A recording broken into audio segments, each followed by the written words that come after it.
I'm going to do just a little video here. I'm guilty. I did it again. So Friday, right before I left to drive to Alabama, I looked on Gunbroker, and I don't really get a whole lot of right-handed rifles. I am right-handed. I'm left-eye dominant. On a bench, it doesn't matter to me. I mean, it is absolutely just as easy for me to work a right bolt and shoot at the bench, load it that way. It's actually fine.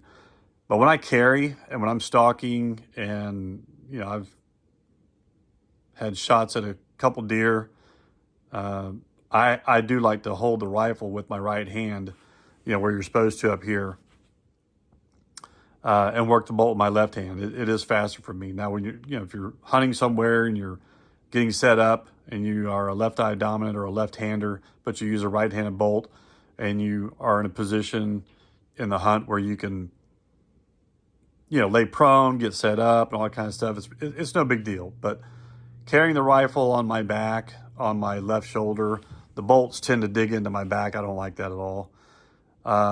So I do prefer left-handed given the choice. But anyway, back to my story. On Friday, I check Gunbroker every day. I check Guns International, guns.com. I look at several of the websites, and I just keep track of them. Also because I have stuff that I'm selling. Some of my customs are on there right now. But anyway, this is a Tikka, what they call a Veil Wideland, or Wideland, however you say it. And it is right-handed, as you can see. But Friday, I had this gun on my watch list, and I was like, well, this thing's coming down to the wire. And it typically what happens on the auction sites is people will start ramping up some bids on something if they really want it, and then they just stop. And then they'll wait till that last hour, last 30 minutes, and then they'll put their final bid on it. I've actually gotten beyond that. I'll look at a rifle, see what they are selling for new, and I'll just make a decision. I mean, if I really want it, what am I willing to pay for it? And I'll just put my bid right then and just leave it. I won't look at it again, and I'll just get an email if I want or not. It's been a lot less exciting that way, in a good way. But ultimately, this rifle is basically $1,500 retail, new, and this one is new. And I saw the bid on it was $790, and it didn't move for days. I was like, maybe it's because it's a 6.5 Creedmoor. I don't care. I mean, for me, again, if I get a rifle and it shoots, great. If it doesn't, I'll consider rebarreling or trading or selling or something. But anyway, so I just threw a quick bid on it before I walked out the door at $795, and got the email, I think the next day on Saturday, that I won. I really couldn't believe it. And so I got on there and paid and contacted the seller, because their auction says, we'll ship in 2 to 3 days. And I wanted this thing in time to take back to Alabama this coming weekend, because I leave Thursday after work, and gun season starts this Saturday, and I wanted to take it with me. And this is one of those Vortex scopes I got off of Midway. It was $300 or $500 off, so I bought 2 of those. And they're good scopes. I like Vortex. I'm really not overly picky on scopes as long as they function right. Whether they're really cheap or high-end Night Force or Zeiss, like the V6, Collis. I've got Leica scopes. But anyway, this particular rifle, this bolt, is just this. I don't know if it's just this rifle, but for one thing, it's quiet, and it's slick. It's pretty slick compared to several of the others. I also like the factory bigger bolt knob on there. I don't know if it's me or what, but I really feel like that bigger bolt knob makes the action work smoother. Anyway, I found out that I'm actually out of replacement trigger springs. So I just ordered 20 more out of Canada, and I'll replace it. But even though I reduced this one, the factory trigger, down as low as it'll go, it actually pulled pretty good. I took it apart, took the stock off. I always take out the action screws and I oil them. I don't know what it is with some of these factory rifles, but when their screws are blued, they you can wipe them in a paper towel with some G96 spray oil, and you'll see that they've got like a layer of rust on them. So I oil those up. I wipe out the stock real good. In cases like this where they're hydro dipped, I will make sure there's no paint in there where the action screws go. And that's all these are. This stock is absolutely nothing different than their black one. They just dip it. You can see the line right there on top. But you know what? It's camo, and it breaks up the outline. So when you're stalking the woods, it helps. I had somebody comment on my other video that he's actually currently rifle shopping right now.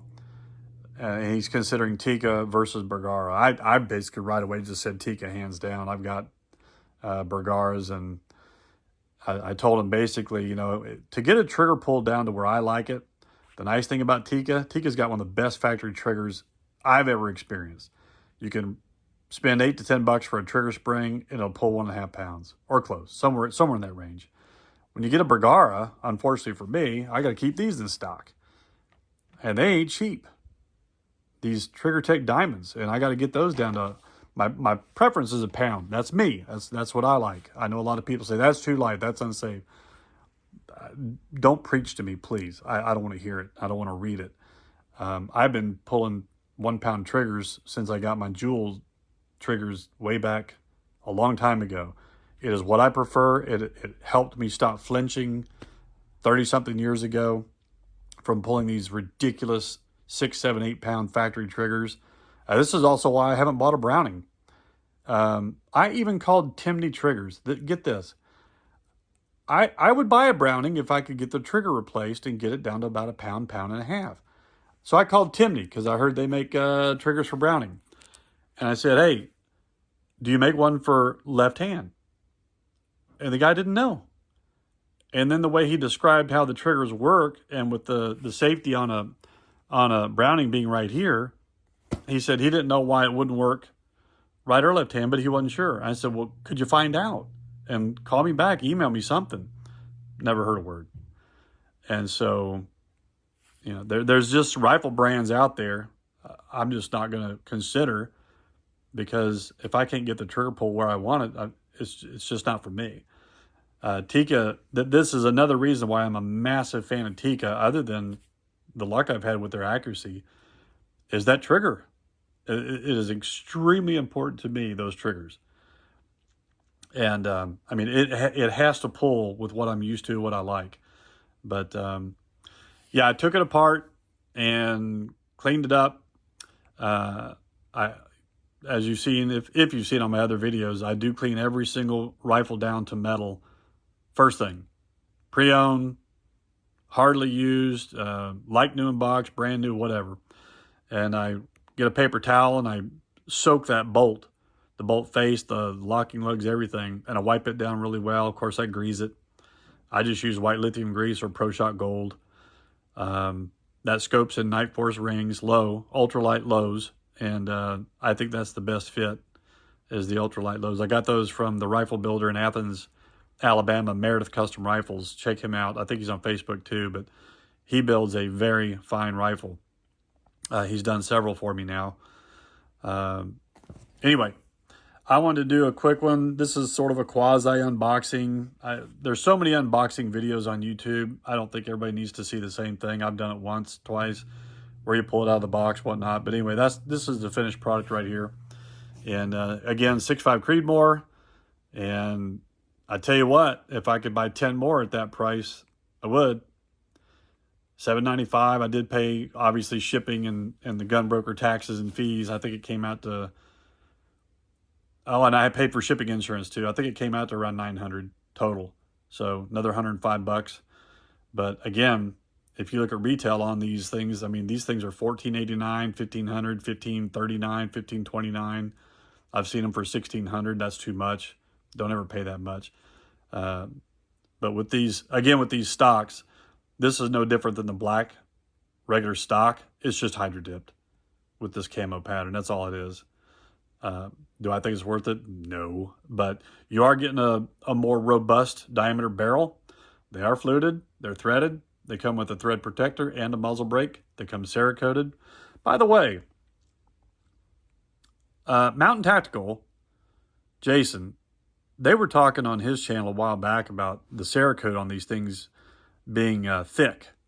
And so thick that by the time you put a rail on it, it was not flush like it should be. And he contacted Beretta/Tikka and talked to them about it. And I guess they just said that they wanted an extra heavy coat on there. But if I ever have any problems like that, guess what? This is going right to the rifle builder. I'm going to tell them, hey, blast this thing. Get rid of all the Cerakote and redo it with a thinner coat. Because you need that accuracy. And anyway, I always use these cheap Leopold rails.